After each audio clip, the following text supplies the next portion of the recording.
The sequence of images that led to the goal of the century is perhaps the most iconic in the long, illustrious history of the World Cup. Argentina's Diego Maradona receives the ball from Héctor Enrique under the punishing midday sun of Mexico City, the silver-gray 10 stamped on his back reflecting those rays in dazzling fashion, under the close attention of an England team furious at having gone behind in the 1986 quarter-final to a goal steered past Peter Shilton by the Napoli star's hand. Back in Buenos Aires, millions of fans tuning in are entranced by the action, sent back home in color for only the second time in a World Cup competition, while the 1978 final had been screened with the new technology. Only a handful of viewers fortunate enough to have imported suitable television screens were able to enjoy it, as Maradona began his long path towards the net. The velvet tones of Victor Hugo Morales set the scene. Now Maradona has the ball, two are marking him, Maradona touches the ball, the genius of world football is heading down the right. Clad in the vivid blue of Argentina's alternative shirt, used for the second game running to avoid clashes first with Uruguay, and then with the albiceleste's old European rivals, he shrugs off the attentions of Peter Beardsley and Peter Reid and advances past the halfway line, a third England star, Kenny Sansom, joining Beardsley and Reid in a futile chase. By the time Terry Butcher and Terry Fenwick have been eluded, Maradona enters Shilton's area once more, with Jorge Valdano and Jorge Burruchaga waiting expectantly for the inevitable pass. But Diego ignores his hopeful teammates. He strokes the ball to Shilton's left, leaving the goalkeeper floundering on the Azteca turf, and he has just enough left in the tank after a manic 50-yard dash to avoid Butcher's second attempt to foil his plans and bury his effort just inside the near post.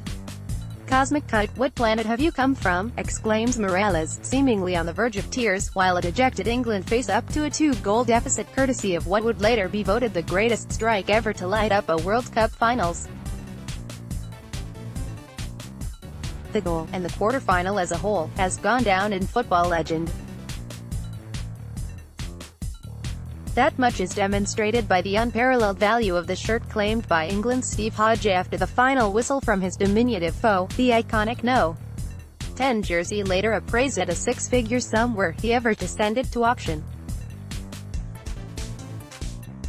But the existence of that shirt in the first place owes itself to a bizarre set of circumstances that for years were one of the game's best-kept secrets. Argentina had in fact changed their entire kit prior to the last-date encounter, a madcap process that was completed precious hours before the team entered the Azteca for their date with destiny. It should come as no surprise that the Argentina coach Carlos Bilardo was the mastermind behind the astonishing switch.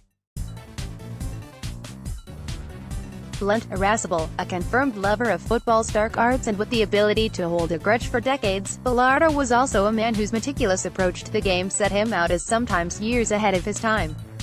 Nothing escaped his attention. From the team's last meal the night before games, Bilardo, following a tradition set by his former Estudiantes boss Osvaldo Zubeldia, would only serve roast beef, believing chicken to be bad luck. To such marginal aspects as the way in which his charges celebrated a goal, he kept an iron grip on all the variables and minutiae that surround professional football.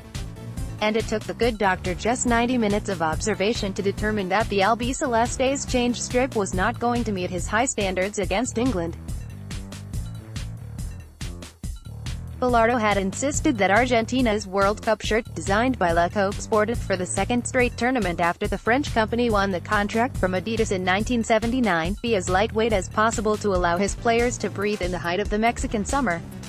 The home strip, the famous Celeste y Blanca, fulfilled his requisites, using a revolutionary beehive technology that permitted air to circulate through the fabric.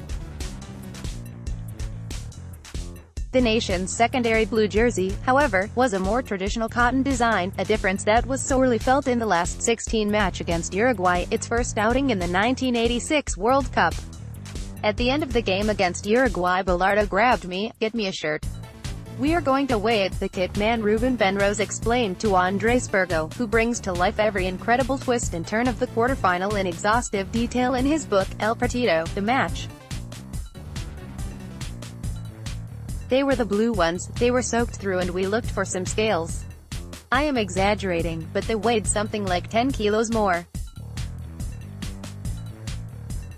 Carlos said to me, "We have to change them." The coach was not the only one dissatisfied with the apparel. "We played in a shirt that did not let sweat pass through it. It was utter madness," the midfielder Ricardo Giusti recalled. "It was also hot and humid, and it might have been Diego Maradona, or someone else who told Julio Grandona, the late AFA president, that we could not play in them again." Once England had dispatched Paraguay in their last 16 clash, fears grew that Argentina could be called upon again to use that despised shirt. Sure enough, a draw was held, a non-draw, that England were always going to win, in the words of the AFA employee Angel Coareza, acting in Mexico as the nation's disciplinary liaison, and the Three Lions were awarded the privilege of playing in their home strip, sending alarm bells ringing in the camp a matter of days before the big match. Argentina were now placed in a delicate quandary. With Bilardo, and apparently Maradona too, dead against reusing their original away shirt, there could be no question of taking to the field again in such an unsuitable garment. On the other hand, there was equally no plausible way to demand La Coque Sportif manufacture and deliver an entire shipment of acceptable jerseys in time for the quarterfinal. Seemingly on the verge of a nervous breakdown, the coach at first attempted a rather extreme solution. He told me, "We will go and look for those shirts with holes in the baseball shirts," Ben Rose adds. He said it because they play a lot of baseball in Mexico, but then he picked up some scissors and started to punch holes in the blue shirts we used against Uruguay. While he was doing that, a player passed by and said, "Hey, Carlos, this is the Argentina national team. How are we going to take to the field like that?"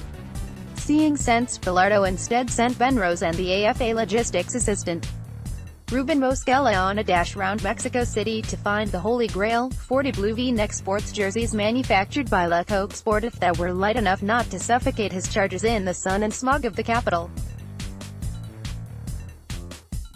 It was, to put it lightly, a rather delicate mission, and perhaps the biggest surprise of the entire tale was that the two intrepid adventurers were able to complete their quest. When one delves into the mists of history, conflicting accounts and anachronisms are bound to appear. No few collaborators from Argentina's run to World Cup glory in 1986 claim to have told Diego Maradona on the morning of the quarter-final that England would be defeated with 2 goals of his, just as tens of thousands claim to have been present at the Pibe de Oro's professional debut with Argentinos juniors back in 1976 against Tallers at the age of 15.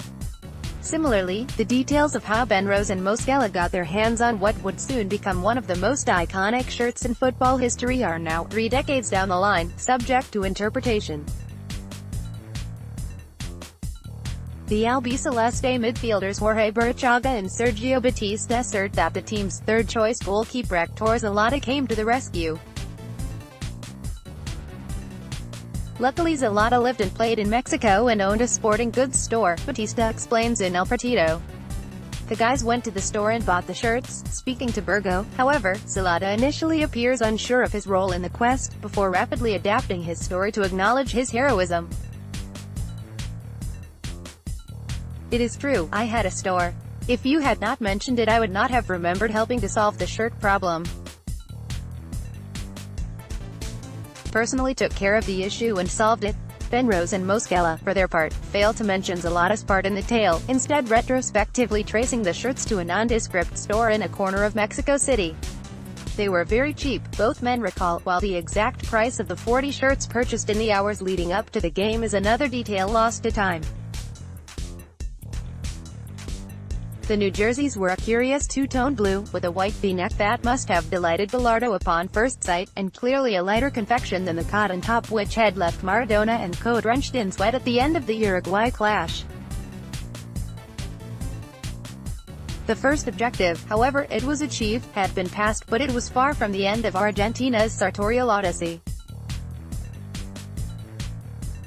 With less than 24 hours to go before kickoff, the new-look kit still lacked 2 vital components of any football strip: Argentina's badge and, of course, the players' numbers. For both jobs, further help would be needed, and once more luck was smiling on the Albiceleste. Argentina had spent the World Cup as guests of the Mexico City Giants America, using the club's training facilities. In a further gesture of goodwill, America's employees were drafted in to cut, sew and iron the shirts. Here once more recollections tend towards the hazy. According to Benrose, the Argentina badges were cut straight out of the now discarded change strip and stitched onto the new one, while Moschella credits an unnamed designer linked with America who sketched out the crest on his computer to the best of his ability. The differences are clear. Against England, the badge does not boast any stars underneath, unlike in the Uruguay game, while the entire composition appears oversized and crude on the chests of Argentina's stars. The second theory, then, appears the more plausible. While when it comes to the albiceleste's outrageous numbers, our witnesses' accounts once more converge neatly. The numbers had to be white, like the ones we used against Uruguay, continued Benrose. We went back out in the street and all the stores were closed. The America president's son came to our rescue. He knew of a store that sold the material to make the numbers. The problem was that they only had 3 colors, red, blue and yellow, and none of those was any good to us. They are going to kill us, I told Moschella, scared to death, until suddenly a shiny gray fabric appeared and we decided to give it a try. Moschella added that they were American football numbers, that's why they were shiny. Unsurprisingly, on being shown a test run of the shirt that would soon be beamed across the world to millions of households, a bizarre hybrid of sporting goods store cast-off, a badge traced almost by hand and garish numbers suited to gridiron, Bilardo was less than impressed. "Nah, how can we go out and play in these gray numbers?" he asked. But the beleaguered duo of Benrose and Moschella were about to gain a powerful ally. Waltzing back from lunch on Saturday afternoon, Argentina would be leaving for the Estadio Azteca in the early hours of Sunday morning. Maradona's attention was piqued by the commotion. "Let me see, Tito, let me see," he said to Benrose, who dutifully revealed his creation. Ooh, lovely, I like it. "We will beat the English with this." Diego's word was gospel. The jerseys were not going anywhere and America's employees buckled down to a long night with needle and thread. Not everyone on the Argentina team, it is true, was enthused by the new strip as the captain. "Those gray numbers were disgusting," Burruchaga said, an opinion shared by starting goalkeeper Neri Pompito.